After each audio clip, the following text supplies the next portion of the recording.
안녕하세요. 네, 안녕하세요. 안녕하세요. 지금 화면이 잘 보이시나요? 예, 맞게 잘 보입니다. 예, 제가 지금 공유를 해드렸는데요. 어, 이렇게.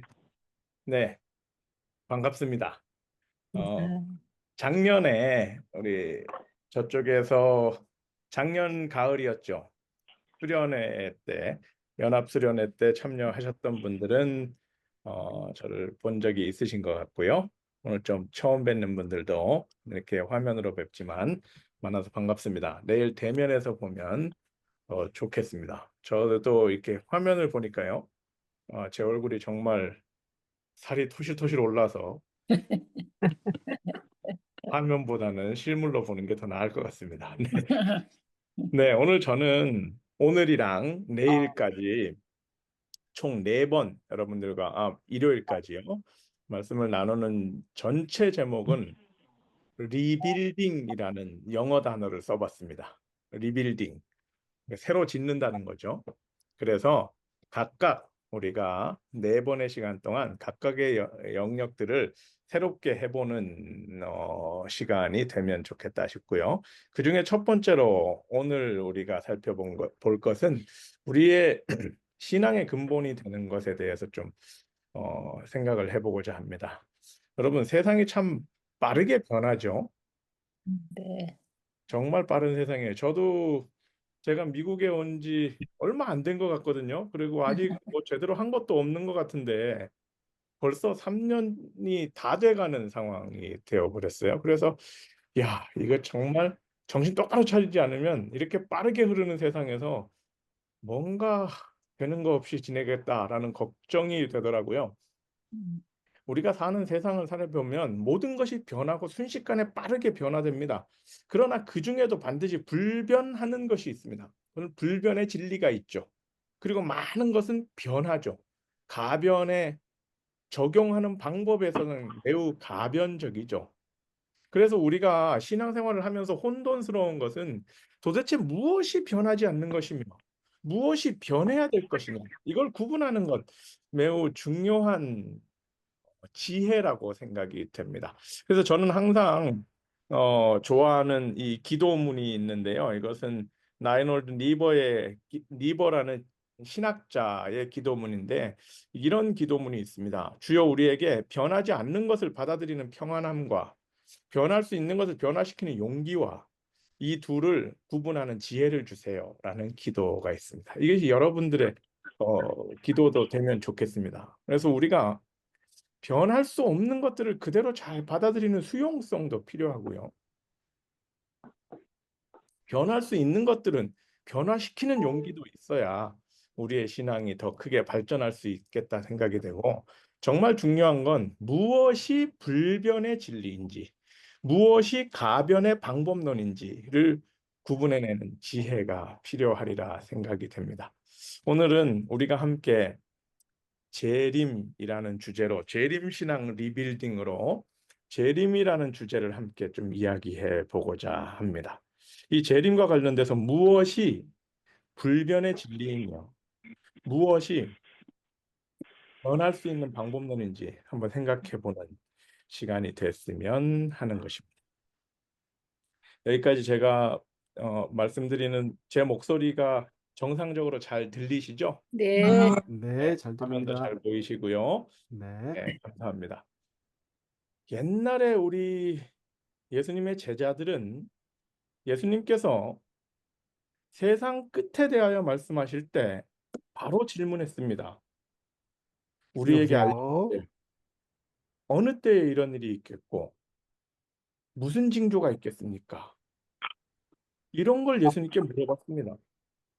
사실 어느 때에 이런 일이 있겠으며 무슨 징조가 일어날 것인가 이것은 예수님께서 다시 오겠다는 말씀을 하셨을 때 제자들의 질문이었습니다. 사실 이 질문은 현대를 살아가는 우리 재림 성도들의 질문이기도 하죠. 어느 때에 이런 일이 있겠는가? 어, 여기 지금 이 카톡 이 공부방 안에 오늘 예배에 이기원 목사님 함께하고 계시죠? 저희 집은요. 저는 사실 이기원 목사님 덕분에 교인으로 있고 목사가 된 겁니다. 네. 얘기냐면요. 저의 아버지요. 저의 아버지가 청년 시절에 교인 아니었고 그랬을 때 어떻게 결혼을 하려고 하다 보니 어떤 교인 여성을 소개를 받았어요. 저희 어머니였습니다. 근데 저희 어머니가 결혼을 하려면 교인이 되어야 된다라는 조건으로 얘기를 해서 저희 아버지가 저희 어머니랑 결혼하고 싶어 가지고 교인 되기로 마음을 먹으셨습니다. 음. 그 교인 되기로 마음먹은 그 젊은 홍씨 총각을 성경 공부해서 침례를 베풀어 주신 분이 이기원 목사님이십니다. 음. 그래서 그 결과 그 집이 신앙하는 집이 되었고 지금까지 지내와서 저도 목사가 되기도 하고 그랬습니다. 근데 제가 어릴 때는요. 그 신앙생활을 하는 일이 즐거웠을까요? 힘들었을까요? 힘들었죠. 많이 힘들었어요. 그 이기원 목사님께서 저희 아버지 침례 주셨던 그 동네는 경상북도 시골에서도 아주 북쪽, 아주 산골, 아주 시골이거든요. 거기는요. 재림신앙을 하는 분들 중에서도 아주 보수적으로 지독하게 신앙하는 사람들이 모여 있는 데였어요. 그래서 저희 아버지도 지독하게 신앙하셨고요. 지금도 지독하게 신앙하고 계셔서 목사인 저의 신앙의 모습이 저희 아버지께서 보시기에는 아직도 마음에 안 드셔요. 그래서 저한테 자주 "목사가 꼬딱으로 해서 하늘나라 가겠냐?" 이런 얘기 많이 하십니다. 지금도 그러시니 제가 어릴 때는 얼마나 심하셨겠어요. 금요일이면 흐르는 찬물에 가서 목욕해야 되고 집 청소해야 되고 안식일에는 아무것도 할 수 없고 친구 집에도 놀러도 못 가고 그래서 저는 지금 금요일 해지는 시간이지만 저는 어릴 때 금요일 해지는 시간보다 토요일 해지는 시간을 훨씬 많이 기다렸습니다. 그러면서 물어봤어요. "우리 왜 이렇게 교회 다니는 걸 힘들게 하냐."고. "왜 이렇게 하지 말라는 게 많고 힘들게 하냐."고 물어봤더니 어머니의 대답이 뭐였냐면요. "예수님 곧 오실 것이기 때문에 그렇대요. 예수님께서 곧 오실 것이기 때문에 힘들어도 참고 이렇게 해야 된다는 것입니다." 그 예수님 곧 오시는 게 무슨 의미인가? 우리는 왜 그 예수님 곧 오신다는 것 생각 때문에 그렇게 참으면서 어려운 신앙을 했던 것일까? 우리는 왜 예수님이 다시 오신다고 확실히 믿고 있냐면요. 성경 속에 있는 이루어진 예언들 때문에 그렇습니다. 성경 다니엘서를 봤더니 정말 철저하게 정확하게 이루어진 예언들. 네. 70일의 예언, 2300주의 예언 이런 것들이 다 이루어진 것을 보면서 우리는 감동하고 하나님의 말씀을 믿죠. 믿기로 했죠. 그런데요. 이루어진 예언만큼 어쩌면 이루어진 예언보다 더 중요한 예언은요. 이루어질 예언입니다. 앞으로 남아 있는 예언입니다. 우리가 앞으로 남아 있는 예언이 어떤 예언들이 있는지를 좀 살펴보고 알 필요가 있습니다. 성경의 계시록 13 장부터 22 장까지의 쭉 내용들을 대략적으로 정리하면 이렇습니다. 13 장에는 마지막 때 악의 무리와 짐승의 표가 등장하고요. 14 장에는 새 천사의 기별이 등장하고 15장 16장에서는 7 재앙이 등장하고 큰 환란이 등장하고 17장 18장에서는 바벨론과 바벨론의 멸망이 등장하고요. 그리고 19장에서는 예수님의 재림, 어린 양의 혼인 잔치가 나오고 20장에서는 그 재림 후의 천년기 그리고 둘째 부활, 악인의 소멸 이런 것들이 나오고 21장과 22장에서는 새 예루살렘이 이 땅에 내려오는 삼림 그리고 새 하늘과 새 땅의 회복 이런 것들이 나오죠. 이런 것들을 통해서 우리는 재림을 살펴보는데 이것이 성경의 마지막 때에 대해서 이루어질 예언들이 이렇게 막연하게 정리되어 있다 보니까 우리 재림교회는 이 부분에 대해서 좀 더 깊이 연구를 했죠. 그래서 이 성경뿐만 아니라 여기서 한 발 더 나가서 우리 엘렌 화이트를 통하여 주어진 예언의 신의 내용들, 주로 각 시대의 대쟁투와 마지막 날의 사건들, 또 살아남는 이들, 이런 책들을 보면 이 좀 전에 살펴봤던 이 계시록 13장 이후에 등장하는 마지막 때의 아직 우리 앞에 이루어지지 않았던 앞으로 이루어질 예언들의 내용들을 조금 더 정리를 해서 이해를 해보면 이런 이해가 가능해집니다. 우리가 좀 전에 살펴봤던 이루어진 예언에 의해서 2300주의 예언의 끝인 1844년에 예수님께서 재림하신다는 오해가 있었죠. 그런데 그것을 다시 한번 깊이 연구해 보니 1844년은 예수님의 재림이 아니라 조사 심판의 시작, 다니엘 8장 14절에 성소 정결함의 시작이었던 것이죠. 그 다니엘 8장 14절의 조사 심판의 시작을 통해서 이 땅에 일어나는 일들은 재림의 징조들이 일어나고요. 계시록 14장의 새 천사의 기별이 전파되고, 그리고 어떤 분에게는 좀 생소하게 느껴지는 단어일지 모르는데 성경의 많은 부분에 이야기하고 있는 이른비와 늦은비.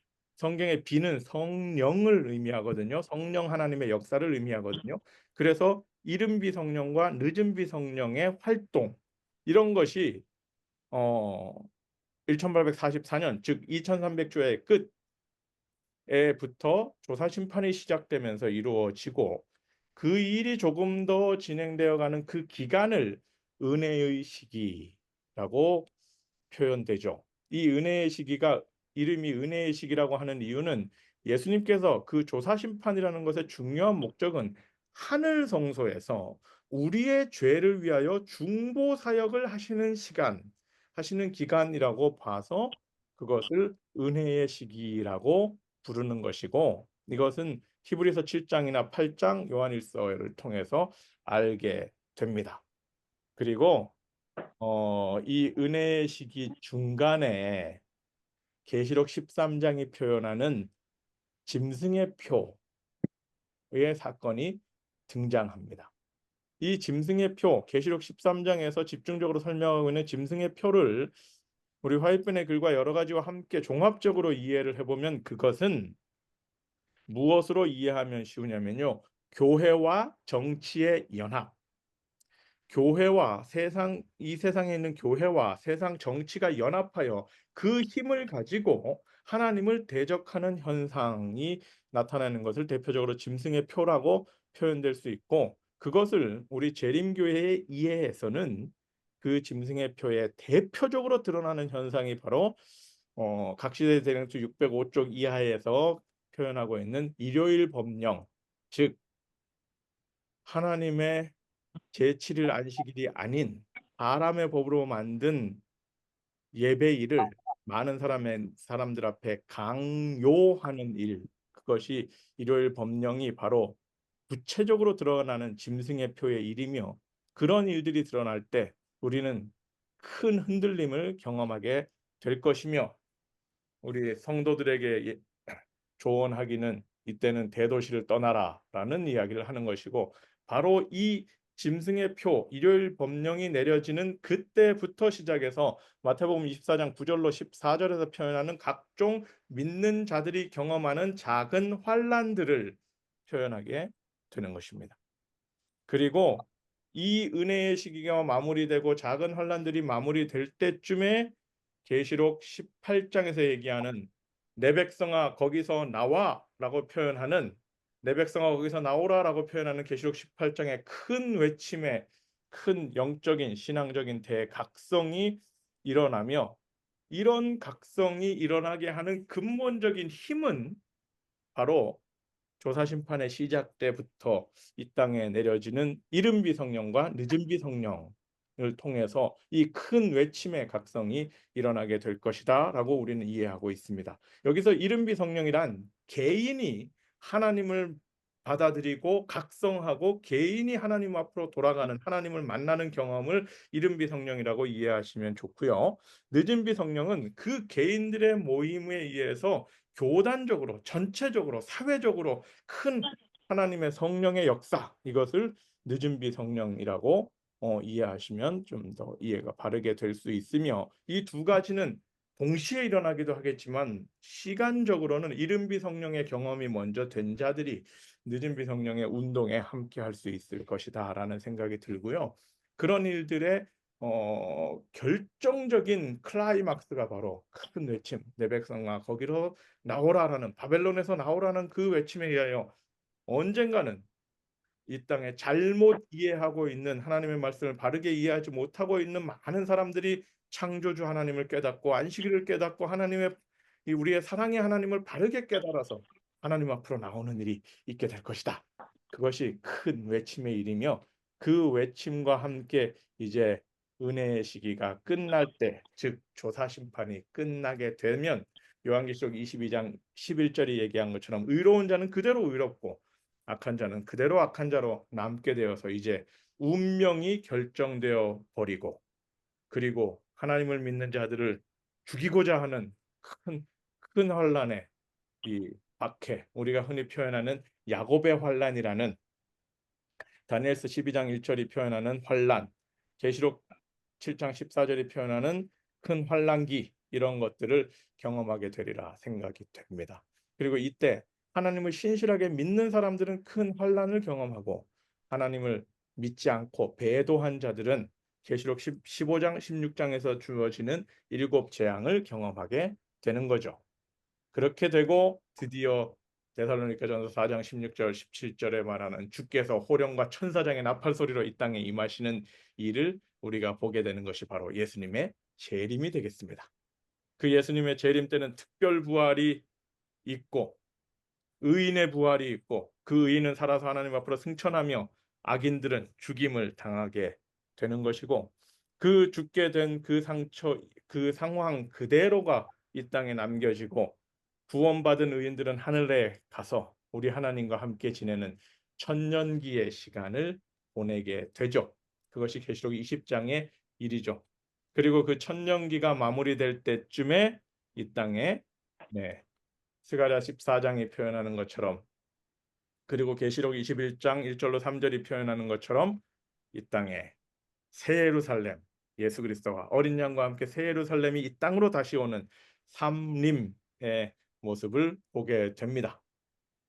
바로 그때 악인들이 다시 부활하여 네, 다시 새 예루살렘을 향하여 공격하려고 하다가 완전히 소멸되는 일이 있고 그렇게 하여 이 땅은 완전히 죄가 소멸되고 드디어 네, 새 하늘과 새 땅을 보게 되는 것이 우리가 바라보는 네, 앞으로 이루어질 남은 예언들을 바라보는 우리 재림교회의 시각이고 그것에 의하여 우리는 이 세상의 끝이 가까웠음을 바라보고 있는 거죠.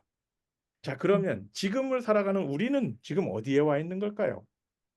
우리는요. 1844년이 지난 다음이니까 그 다음에 있는 것이고요. 그래서 이제 쭉 시간이 흘러가서 지금 어디까지 가고 있어요? 네. 짐승의 표가 이 땅에 등장하는 일 직전에 우리가 와 있는 것이라고 이해를 합니다. 이런 것이 우리 재림교회가 주님의 다시 오심 앞에 이 세상의 마지막에 어떤 일들이 일어날 것인가 라는 것을 생각하고 믿고 바라보고 이해하고 우리의 삶의 그 긴장감을 가지고 예수님의 재림을 기다리는 것 이것이 우리의 재림 신앙이죠. 여러분 여기 계신 분들은 우리 재림 신앙을 오래 하신 분들도 계실 텐데요. 네, 이런 이해에 대해서 오래전부터 많이 들어보셨죠? 그리고 이것이 우리의 앞으로 남아있는 우리의 삶의 모습이 되어갈 것을 또 우리가 성경과 선지자의 글을 통해서 이해하고 우리는 그때를 기다리며 지금 이 순간에 우리 각자의 마음에 임하시는 이른비 성령이 임하시길 바라며 또 믿는 모든 자들을 통하여 이 세상에 늦은비 성령의 운동이 임하고 그리하여 주님의 재림의 시간표가 한 단계 한 단계 이루어지기를 우리는 기대하고 있는 것입니다. 아멘. 아멘.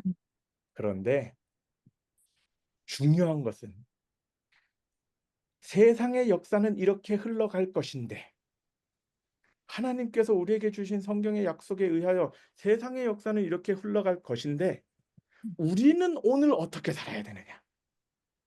사실 중요한 건 이거잖아요. 음. 우리가요. 세상의 역사가 어떻게 흘러갈지를 다 아는 것. 제가 좀 전에 보여드렸던 그 도표를 저는 목사니까 많이 연구해서 그렇게 착착착착 설명을 하지만 네. 뭐 관심이 없었던 분들은 모를 수도 있어요. 그런데 이렇게 배워보고 생각해보면 알게는 되는 거죠. 근데 그것을 아는 것보다 더 중요한 것은 그래서 내가 오늘 어떻게 사느냐. 이게 진짜 중요한 거잖아요. 음. 오늘은 바로 그런 거를 함께 생각해 봤으면 합니다. 첫 번째로는요. 생각의 변화가 좀 있었으면 좋겠습니다. 제가 크게는 생각의 변화와 행동의 변화 이 두 가지를 오늘 말씀드리고자 합니다. 그 생각의 변화에서 각각 네. 세 가지 변화가 있으면 좋겠는데요. 이런 생각의 변화가 있으면 좋겠습니다. 첫 번째는요. 사건 중심에서 예수님 중심으로 우리의 생각이 변화되면 좋겠습니다. 아멘. 우리 재림 성도들은요. 자주자주 어디서 전쟁이 났다. 어디서 기근이 생겼다. 어디서 토네이도가 불었다. 어디서 지진이 났다. 이렇게 하면 주님 오시나 보다. 음. 이렇게 생각하는 경향이 많습니다. 음. 그것은 마태복음 24장에 나온 예수님께서 보여주신 세상 끝에 대한 징조들 중에 그런 게 있었죠. 첫째 기근이 있을 것이고 지진이 있을 것이고 전쟁이 있을 것이고 또 어떤 게 있어요? 네, 도덕적 타락이 있을 것이고 복음 전파가 있을 것이고 이런 것들을 얘기해 줘서 어떤 사건들을 통해서 예수님의 재림이 가까웠다. 이런 생각하는 경향들이 있는데요. 우리가 재림을 바라볼 때 재림에서 진짜 중요한 것은 예수님께서 다시 오신다는 것이잖아요. 아멘. 예수님 중심으로 생각하시는 분들이 되시기를 간절히 바랍니다. 아멘. 아멘. 내가 지금 여기 우리 화면에 한자로 두 개를 써 놨는데요. 둘 다 신앙을 쓴 겁니다. 왼쪽에 녹색 글씨는요. 믿을 신의 재앙앙자입니다. 신앙. 근데 오른쪽은 주황색은 믿을 신의 바라볼 앙자입니다. 어느 쪽이 진짜 제대로 된 신앙입니까? 오른쪽. 재앙을 바라보는 신앙이 제대로 된 신앙이 아닙니다. 음. 세상에 무슨 일이 있다고 해서 그때 주님 오시나 보다 하고 정신 차리고 이것도 물론 필요하지만요. 그것보다 더 중요한 것은 예수님 믿고 십자가 바라보는 것. 아멘. 아멘. 예수님 믿고 믿을 신 십자가 바라보는 것. 바라볼 앙, 우러를 앙. 그게 진짜 신앙입니다. 아멘. 아멘. 우리 재림 성도들이요. 이제는 더 이상 어디 전쟁 났다는 거 가지고 호들갑 떠는 사람이 아니라 음. 날마다 내가 예수님 믿고 십자가 똑바로 바라보고 있는가? 그거 더 아멘. 고민하는 분들이 되시길 바랍니다. 아멘. 아멘. 왜냐하면 재림은 뭐 딴 게 오는 게 아니라 예수님께서 오시는 것이기 때문입니다. 아멘. 우리가 재림은 기다린다고 하는데 예수님하고 아무 관계가 없으면 재림은 기다린다고 하는데 예수님을 좋아하지 않으면 우리가 재림은 기다린다고 하는데 세상의 마지막은 기다린다고 하는데 예수님을 사모하지 않으면 실제로 재림이 왔을 때 우리는 그냥 무덤덤할 수도 있어요. 음. 우리가 두 팔 벌려 재림을 기다리려면 그 재림의 주인공 되시는 예수님께 집중하셔야 됩니다. 아멘. 바로 그렇게 집중하시는 분들이 되시길 간절히 바랍니다. 아멘. 아멘. 두 번째로 우리의 재림에 대한 생각의 변화는요. 구별 중심에서 사명 중심으로 변화될 필요가 있습니다. 제가 아까 잠깐 말씀드렸지만 제가 어린 시절에 살았던 그곳에는요. 주님 곧 오신다는 생각 때문에 도시에서 집도 팔고 직장도 때려치고 주님 다시 오시는 거 기다리러 산골에 오신 분들이 모여 살던 지역이었습니다. 거기에 예수님이 오셨을까요? 아직 안 오셨습니다. 그리고요, 그렇게 산으로 들어온다고 해도 보니까요, 집집이 위성 안테나 달아놨더군요. 그러면 몸뚱아리만 시골에 들어온 것이고 정신은 다 세상에 팔려 있는 것이고 세상에 돈 돌아가는 거에 다 관심이 팔려 있는 거. 이거는 재림을 기다린다는 모습에 좋은 생각은 아닌 것 같습니다. 음, 마태복음 24장에 재림의 징조들 여러 가지를 말씀해 주셨어요, 예수님께서. 그런데 그 중에요, 우리 사람이 우리가 어찌 할 수 있는 일이 있습니까? 어디 지진 나는 것 저희가 어찌 할 수 있습니까? 어디 기근이 일어나고 우리가 어찌할 수 있는 일이 아니죠. 그런데 딱 하나 우리가 어찌할 수 있는 게 있습니다. 뭐였습니까? 마태복음 24장 14절. 천국 복음이 모든 민족에게 증언되기 위하여 땅 끝까지 전파되리니 그제야 끝이 오리라. 음, 그건 우리가 어떻게 할 수 있는 일입니다. 네. 이제 재림을 기다리는 여러분들은 재림을 생각할 때 나를 어떻게 하면 세상으로부터 격리시켜서 나만 혼자 의로운 채로, 나만 혼자 거룩한 채로, 나만 혼자 하나님 만나며 주님을 어떻게 잘 기다려 볼까를 생각하기보다는 음, 이 주님 다시 오신다는 이 귀한 복음을 어떻게 하면 하루라도 빨리 다른 사람들에게 전하기 위하여 노력할 것인가. 음, 그래서 계시록 14장의 세 천사의 기별, 그것을 우리 재림교회가 가지고 있는 근본으로 가지고 있지 않습니까? 그 세 천사의 천사는 우리 사람과 관계없이 날아다니는 그런 신적인 존재의 천사가 아니잖아요. 계시록 14장의 천사들은 사명을 가진 자들, 이 사람들이 천사들입니다. 여러분, 재림의 사명을 가지셨습니까?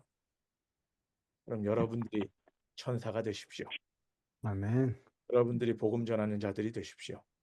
아멘. 그것이 재림에 대하여 우리의 생각을 바꿔놓아야 하고, 그렇게 변화될 때 우리는 이 땅에서 더 멋진 재림 성도들 되리라 생각됩니다. 아멘. 아멘. 이제는 재림을 생각할 때 어떻게 내가 이 죄된 세상에서 구별되어 나만 어떻게 더 거룩하고 의롭게 살까를 고민하기 이전에 이 죄된 세상 속에 살아가는 저 사람들에게도 주님이 필요하다. 주님 아멘. 다시 오시는 그분이 필요하다는 생각으로 음, 그들에게 사명을 가지고 나가는데 더 신경 쓰는 진짜 재림 성도 되시길 간절히 바랍니다. 아멘. 아멘. 세 번째로는요. 세 번째 생각의 변화는 미래 중심에서 현재 중심으로 바뀔 필요가 있습니다. 여러분, 제가 좀 전에 시작할 때 이루어질 예언, 앞으로 남아있는 계시록 13장 이후의 예언의 도표를 쭉 설명해 드렸죠. 그것에 의하여 보니까 예수님의 재림은 언제 일어날 것 같습니까? 일요일 휴업령 전입니까? 후입니까? 그냥 후. 후죠. 그죠? 일요일 휴업령이 먼저죠. 그리고 큰 외침이 먼저 있습니까? 그 다음입니까?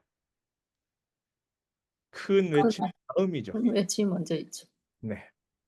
큰 환란, 야곱의 환란 전에 예수님의 재림이 있죠. 그죠? 네. 아니죠. 네. 우리가 언제 예수님의 재림이 있느냐를 생각할 때 우리는 자주 이렇게 앞으로 있을 사건들 중심으로 생각을 합니다. 일요일 휴업령 다음에 큰 외침, 그 다음에 야곱의 환란이 있고 일곱 재앙이 있고 그러고 예수님의 재림이 있고 이렇게 생각을 한 때가 많습니다. 그런데 제가 한번 여러분들 이렇게 질문해 볼게요. 재림의 때는 언제인가? 당신에게 재림의 때는 언제인가? 내가 죽는 날. 네. 우리가 오늘 죽으면요. 일요일 휴업령이 언제 내리는지가 아무 의미가 없습니다. 맞아. 2000년 전에 사도 바울이 죽었죠. 기독교 역사에서는 목이 잘리는 참수로 순교했다고 나오죠. 만약에 예. 만약에 오늘 예수님이 오신다면 그때 사도 바울도 부활하실 거예요. 그럼 사도 바울이 부활해서 예수님한테 "예수님 속히 오시고 금방 오신다고 해 갖고 제가 가족도 버려두고 평생 복음 전하고 살았는데 2000 년이나 있다 오시는 게 이게 말이 됩니까?" 라고 따질 것 같습니까? 우리 재림교회 신학에서는 우리 재림교회가 성경을 깊이 연구한 바에 의하면 사람이 죽은 다음에 시간의 흐름을 알아요, 몰라요? 몰라요. 모르죠. 모르죠. 우리가 눈 감는 그 순간과 부활하여 눈 뜨는 그 순간은 사실상 한순간이죠. 그래서요. 재림의 때가 언제냐고 우리 재림교인들에게 물어본다면 우리는 이런 표에 의해서 뭐 야곱의 환란이 있고 뭐 혹은 일요일 휴업령이 있고 이런 거 얘기할 게 있지만 당신에게 재림의 때가 언제냐라고 물어본다면 그날은 언제예요? 네. 내가 내가 눈 감는 그날이 나에게는 재림의 날입니다. 음.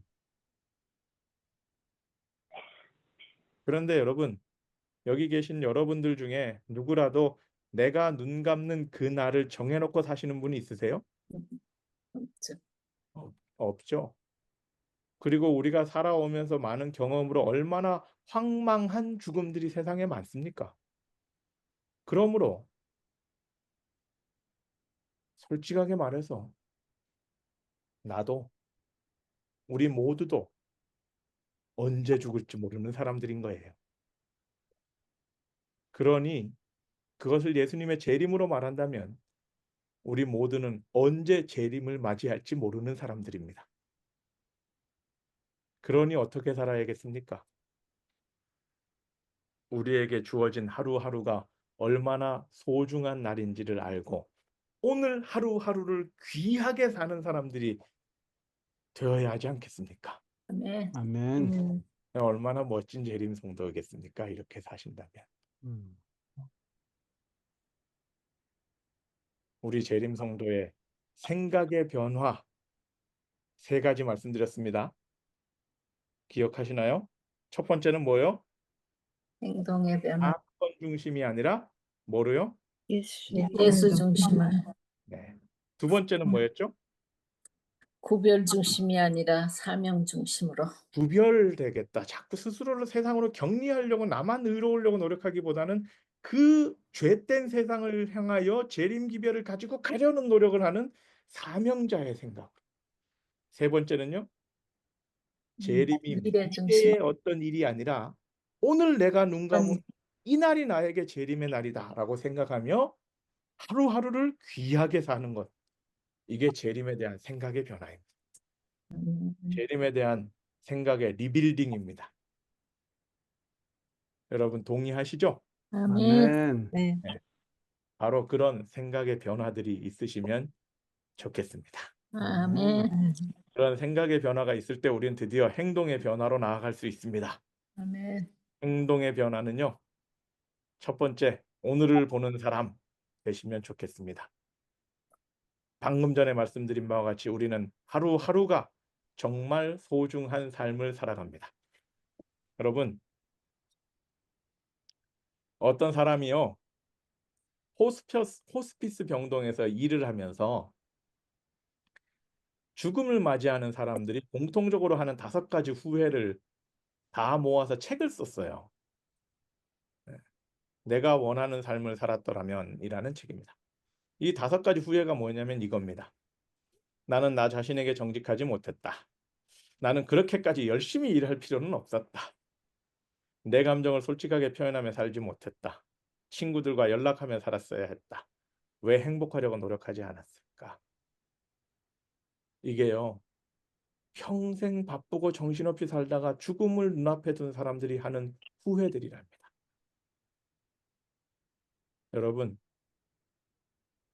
우리에게 주어진 날은 하루하루가 소중합니다. 네. 왜냐하면 그 하루의 끝이 내 인생의 마지막 날이 될 수도 있고 그렇게 된다면 그날이 나에게 재림의 날이기 때문입니다. 이 수많은 후회들의 모습이 우리에게 남지 않도록 각자의 삶에 더 진실하게, 더 정직하게, 더 열심히 살아가는 이 낙스빌교회 성도님들이 되시기를 간절히 바랍니다. 아멘. 전도서 9장 5절은 우리에게 말합니다. 산 자들은 죽은 줄을 알되 죽은 자들은 아무것도 모르며 그들이 다시는 상을 받지 못할 것은 그의 이름이 잊어버린 바 됩니다. 죽은 자들은 아무것도 모르며 우리는 우리의 삶이 마무리된 다음에는 우리에게 어떤 것이 없습니다. 어떤 기회가 없습니다. 오늘 우리에게 주어진 내가 살아있는 날 하루하루를 귀하게 바라보는 오늘의 소중함을 아는 자들, 이것이 진짜 멋진 재림 성도입니다. 아멘. 하루하루를 마무리하면서요. 우리는 하루를 살았다라고 표현하지만 더 철학적으로 표현하면 하루 더 죽음에 가까워졌다는 증거죠. 그래서요. 우리는 어떻게 죽을까를 고민하면 어떻게 살 것인가도 결정하게 됩니다. 여러분이 돌아가신 다음에 여러분의 장례식에 누가 오기를 바라십니까? 그리고 장례식에 온 사람들은 여러분들을 어떻게 기억하기를 바라십니까? 음. 바로 그렇게 오늘을 사시면 됩니다. 음. 그렇게 될 때 우리의 삶이 귀한 삶이 되고, 그래서 시편 기자가 말한 우리에게 우리의 날 계수함을 가르치사 지혜의 마음을 얻게 하소서. 사람이 유한한 존재라는 걸 깨닫고 우리에게 남은 날을 바로 생각할 수 있는 사람이 바로 지혜의 마음을 가진 자라는 거죠. 여러분, 아멘. 우리 그런 지혜가 있는 분들이 되시면 좋겠습니다. 아멘. 그래서 교회 증언 5권은요. 죽는 것도 엄숙한 일이지만 사는 것은 더욱 엄숙한 일이다. 이런 표현이 있어요. 이건 무슨 말인가 생각해 보니까요. 죽음과 삶을 함께 생각할 수 있는 사람이 그 삶에 정말 정직하고 바른 삶을 산다라는 의미를 가지고 있습니다. 여러분, 성경의 역사에 보면 우리가 알죠. 창세기 4장 26절에 셋이 에노스를 낳고 그때 비로소 여호와의 이름을 불렀더라라고 표현하고 있습니다. 이 에노스라는 이름은 성경에서 표현하는 욥기 4장에 등장하는데요. 죽을 수밖에 없는 존재라는 뜻입니다. 어떻게 집에 태어난 애 이름을 죽을 수밖에 없는 것이라고 지을 수 있겠습니까? 왜 그랬던 거예요? 그때 아담의 집에서 아담의 아들 셋에게서 태어난 아담의 손자 에노스가 태어났을 때 비로소 아담과 셋과 그의 가족들은 인간이라는 존재가 영원하지 않은 존재다. 죽을 수밖에 없는 존재다. 끝이 있는 존재다. 그것을 깨달았던 겁니다. 그래서 그 아이의 이름을 그 깨달음으로 에노스라고 짓고 비로소 여호와의 이름을 불렀던 겁니다. 주님을 찾았던 것입니다. 여러분, 우리 모두는 다 이 땅을 살아가는 에노스들입니다. 우리는 유한한 존재들입니다. 그러므로 여호와의 이름을 부르는 일에 더 성실하고 더 노력하는 믿음의 사람들 되시길 간절히 바랍니다. 아멘. 그것이 우리가 재림을 바라보고 사는 우리의 모습입니다. 그래서 히브리서 3장 13절은 우리에게 요청하기를 오직 오늘이라 일컫는 동안에 피차 권면하고 죄의 유혹에 빠지지 않도록 노력하라 라고 우리에게 호소하는 것입니다.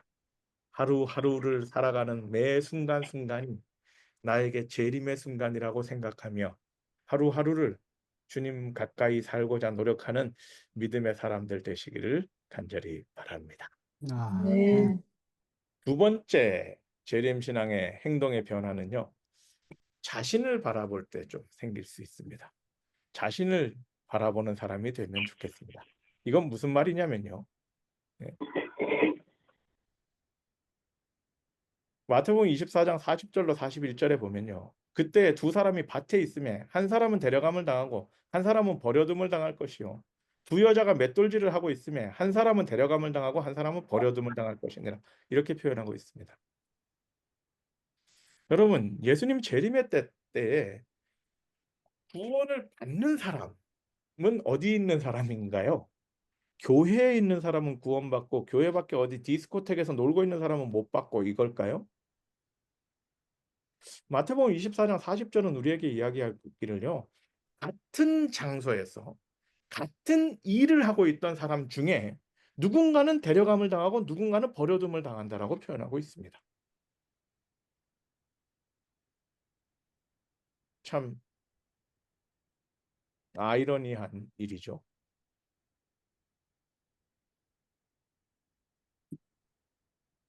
여러분, 우리가 교회에 잘 다니고 있다는 것만으로 우리의 구원이 확증되어 있는 것은 아니지 않습니까? 음. 자기 자신의 어떠하면 누가 제일 잘합니까? 자기 자신이 제일 잘 압니다.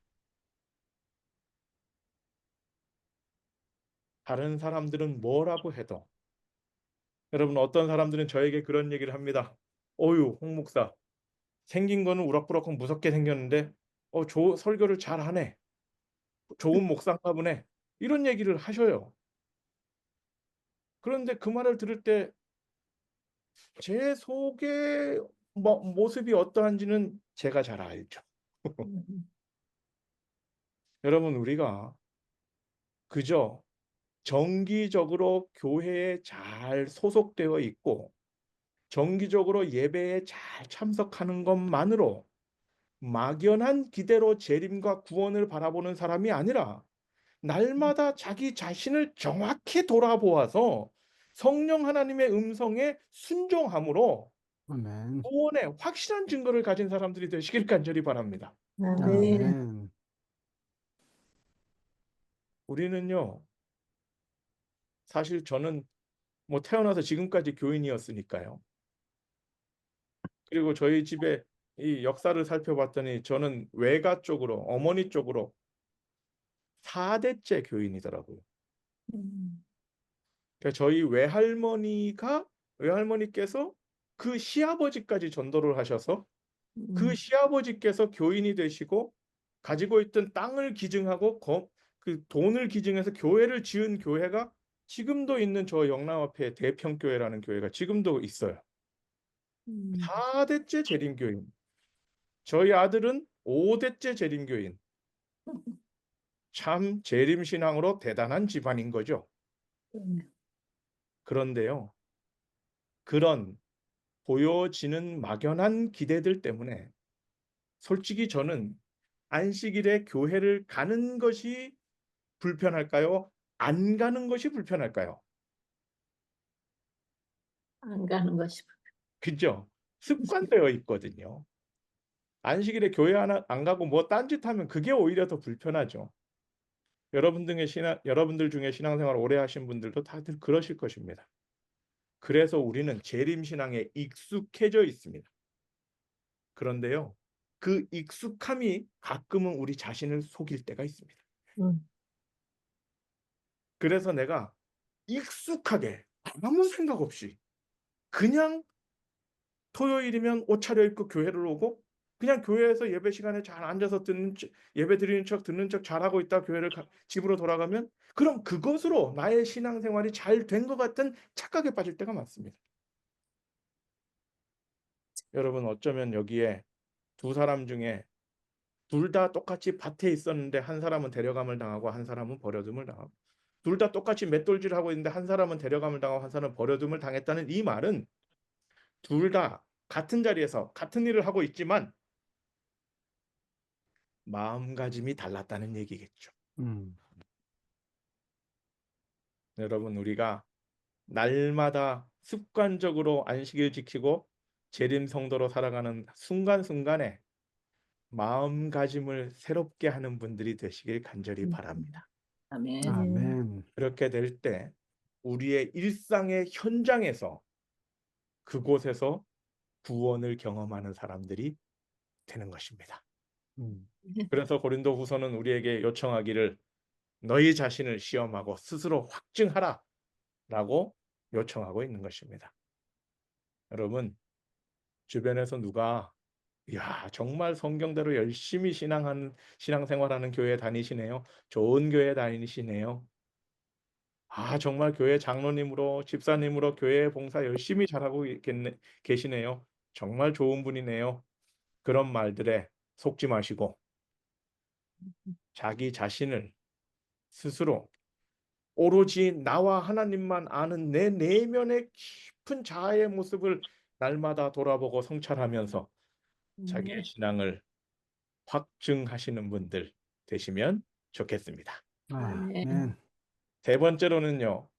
우리의 행동이 희망을 보는 사람들 되시길 간절히 바랍니다. 음, 무슨 희망 봐야 될까요? 우리의 희망은 이거죠. 네. 우리의 소망 불타오르네 노래 자주 부르죠. 예. 우리의 소망은 재림이죠. 또 내가 새하늘과 새 땅을 보니 처음 하늘과 처음 땅은 없어졌더라. 바다도 다시 있지 않더라. 또 내가 봄에 거룩한 성 새 예루살렘이 하늘로부터 하나님께로부터 하늘에서 내려오니 그 준비한 것이 신부가 남편을 위하여 단장한 것 같더라. 얼마나 멋지고 아름다운 장면입니까? 내가 들으니 보좌에서 큰 음성이 나서 이르되 보라 하나님의 장막이 사람들과 함께 있음에 하나님이 그들과 함께 계시리니. 여러분 하나님이 함께 계신대요. 음, 그들은 하나님의 백성이 되고 하나님은 친히 그들과 함께 계셔서. 저는 미국 온 지 3년째 되니까요. 엄마 아버지 너무 보고 싶어요.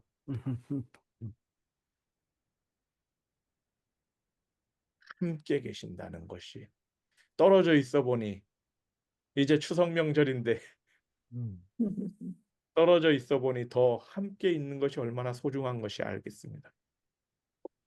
모든 눈물을 그 눈에서 닦아주시니 여러분의 삶의 모든 눈물들, 이민 생활에 어려웠던 모든 눈물들, 돈 없어서 고생했던 그 모든 눈물들, 인종차별로 화가 났던 그 모든 눈물들, 죽음으로 갈라졌던 모든 아픔들, 모든 눈물들 다 주님께서 닦아주십니다. 아멘. 다시는 사망이 없고 애통하는 것이나 곡하는 것이나 아픈 것이 다시 있지 아니하리니 처음 것들은 다 지나갔습니다. 음, 이 땅의 모든 문제들은 다 지나갔다. 모든 눈물을 닦아주시고 모든 애통하는 것을 없애주시고 우리가 하나님께서 친히 함께 해주시는 것, 그것이 이 영광스러운 재림의 장면입니다. 아멘. 우리가 이것을 기다리며 살아야 되지 않겠습니까? 네. 아멘. 여러분, 이 가장 영광스러운 그 장면이 지금 왔습니까? 아직 안 왔습니까? 아직 안 왔죠. 음, 곧 올 거죠. 네. 네. 그러니까 그 말은 뭡니까? 진짜 멋진, 진짜 좋은 장면은 아직 안 왔고 곧 올 거다. 즉 네. 미래에 대한 희망을 가진 자들이 재림 성도들입니다. 음, 네. 여러분 앞날에 대하여 희망을 갖고 사시기 바랍니다. 아멘. 네. 우리는 자주자주 너무 이상하게요. 우리의 앞날을 너무 저주하는 경향이 있습니다. 음. 뭐가 다 나빠질 거래요. 뭐가 다 안 좋아질 거래요. 뭐가 다 힘들어질 거래요. 우린 그런 얘기만 계속 듣고 살아오지만 우리 재림 성도들은요. 그래도 괜찮아. 진짜 좋은 재림이 곧 올 거야. 네. 이게 얼마나 멋진 말입니까? 아멘. 여러분 어떤 사람이 진짜 재림 성도입니까? 좋은 상황에서 나쁜 점 찾아내는 사람이 진짜 재림 성도입니까? 나쁜 상황에서 좋은 점 찾아내는 사람이 진짜 재림 성도입니까? 어떻게 생각하셔요? 나쁜 상황에서 좋은 점 찾아내는 사람. 그럼요. 이 세상이 아무리 죄가 가득할지라도 주님께서 다시 오신다라는 가장 좋은 거를 찾아내고 말하는 사람. 내 아멘. 죄가 아무리 지독할지라도 주님께서 나를 위해 돌아가셨다는 걸 찾아내고 좋아하는 사람. 아멘. 즉 어떤 나쁜 상황에서도 좋은 점을 찾아내고 그것을 확신하고 기다리는 사람이 재림 성도입니다. 아멘. 우리의 일상에서도 여러분의 가정에서도 그런 사람 되시기 바랍니다. 네. 아멘. 네. 살다 보면 짜증나는 일들 너무 많죠. 뜻대로 안 되는 일들 너무 많죠. 쉽게 말해 열받는 일들 너무 많죠. 다 딱지나는 일들 너무 많죠. 근데요. 재림 성도는요. 이렇게 죄가 가득한 세상에서 주님께서 우리를 위하여 다시 오신다는 사실을 믿는 사람들입니다. 아멘. 아멘. 그러니까 여러분의 삶에 어떤 문제들이 있더라도요. 좋은 점 찾아내는데 더 많이 노력하시는 분들이 되시면 좋겠습니다. 아멘. 아멘. 그게 바로 재림 기다리는 멋진 삶입니다. 아멘.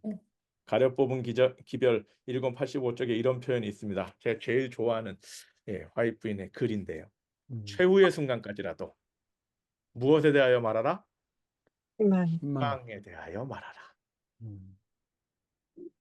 최후의 순간이란 가장 좌절의 순간, 가장 어려운 순간, 가장 파멸의 순간, 가장 분열의 순간이라 할지라도 희망에 대하여 말하라. 음. 이게 재림성도입니다. 아멘.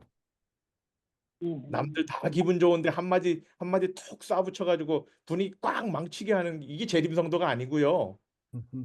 아무리 안 좋은 분위기라 할지라도 내가 희망을 말해줄 수 있는 사람, 그런 사람이 재림을 기다리는 재림성도입니다. 멋진 사람이죠. 여러분들이 바로 그런 멋진 사람들 되시면 좋겠습니다. 아멘. 그래서 로마서 12장 12절은 우리에게 소망 중에 즐거워하며 환난 중에 참으며 기도에 항상 힘쓰는 사람 되라 라고 권면하고 있는 것입니다. 여러분들도 소망 중에 즐거워하며, 이것은요, 우리의 환경이 아무리 힘들어도 소망이 있으므로 즐거워하며, 그래서 환난도 참으며 기도에 힘쓰는 사람, 사도 바울이 우리에게 이런 사람 되라고 요청하는 것입니다. 우리가 왜 이럴 수 있습니까? 왜 고통 중에도 즐거워할 수 있고 환난을 참을 수 있습니까? 무엇 때문에요? 주님 다시 오신다는 그 약속 때문에 우리 그럴 수 있지 않습니까? 아멘. 아멘. 그게 없다면 힘들어 죽겠는데 어떻게 웃을 수 있겠습니까?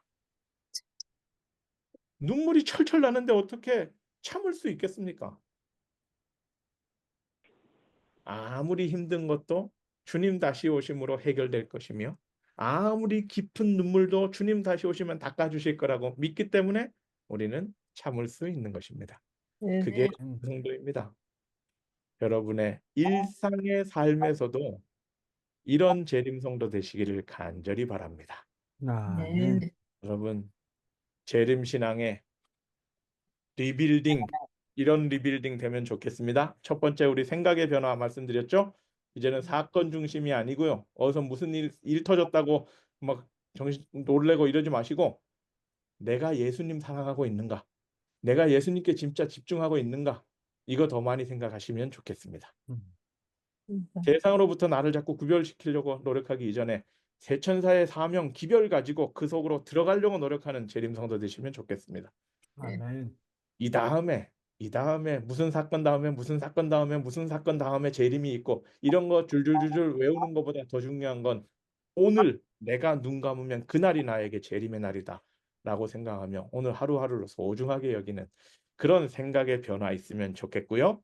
아멘. 그것에 의하여 우리의 행동의 변화는 오늘 하루하루를 소중하게 여기며 감사하며 살고 자기 자신을 바라보고 세상 사람들의 평가나 주변의 평가에 흔들리지 않고 오직 하나님과 나만 아는 우리 자신의 모습을, 내 자신의 모습을 살피고 돌아보아서 우리의 믿음을 확증하는 사람이 되시고, 세 번째로는 희망을 보는 사람. 어떤 문제 속에서도 가장 아름다운 재림을 기다리는 것처럼 우리의 일상의 삶에서도 어떤 문제가 있더라도 희망을 말해주는 사람, 이런 사람 우리 좋은 재림 성도입니다. 여러분, 아멘. 이렇게 되면 우리 재림 성도의 삶이 정말 멋있는 삶이 될 수 있겠죠? 아멘. 오늘 이 밤에 우리 모두가 함께 우리가 평생 붙잡고 살아왔던 그 재림 신앙이라는 것을 다시 한번 생각해 보시고 새로운 결심을 가지고 여러분의 일상의 삶에 이 재림 신앙을 잘 적용해 보시는 재림 성도들 되시기를 간절히 바랍니다. 아멘. 아멘. 그렇게 하는 것이 바로 우리의 재림 신앙을 멋지게 새로 세우는 것입니다. 아멘. 그렇게 함으로 우리 낙스빌교회 모든 성도님들의 하루하루의 주님 기다리는 재림의 삶이 즐겁고 행복하며 서로에게 큰 격려가 되고 멋진 신앙의 공동체가 되기를 간절히 바라며 오늘의 말씀을 마치겠습니다. 예. 아멘. 아멘. 감사합니다, 목사님. 감사합니다. 예, 특별히 우리 낙스빌 교회에 정말 적절한 말씀을 주신 것 같습니다. 오늘 하루가 우리가 기쁨 가운데서 더욱 행복한 하루하루로 채워졌으면 좋겠습니다. 감사합니다. 그러면 우리 목사님께서 마치는 기도해 주시고 저희 잠깐 광고하고 오늘 집회를 마무리하도록 하겠습니다. 목사님 기도해 네, 주시겠습니다. 기도하겠습니다. 하나님 아버지, 우리를 재림 성도로 불러주셔서 감사합니다. 아멘. 아멘. 세상에 아멘. 그렇게 많고 많은 성경 보는 사람들, 그렇게 많고 많은 교회들 중에 이 귀한 재림 성도로 재림 교회로 우리 불러주셔서 주님 정말 감사합니다. 아멘. 아멘. 이 귀한 부르심에 합당하도록 우리 자신을 변화시키는 사람들 되도록 도와주시옵소서. 아멘. 아멘. 그리하여 이 재림 때문에 우리의 하루하루의 삶이 소중하며 이 재림 때문에 어떤 문제 속에서도 희망을 가지고 서로에게 희망을 말하며 격려하며 함께 하늘 가는 길에 붙잡고 살아가는 믿음의 공동체 되도록 도와주시옵소서. 아멘. 아멘. 낙스빌 교회를 출입하는 모든 성도들에게 이 한 소망 있게 하여 주시옵기를 간절히 바라며 예수님 이름으로 기도합니다. 아멘. 아멘.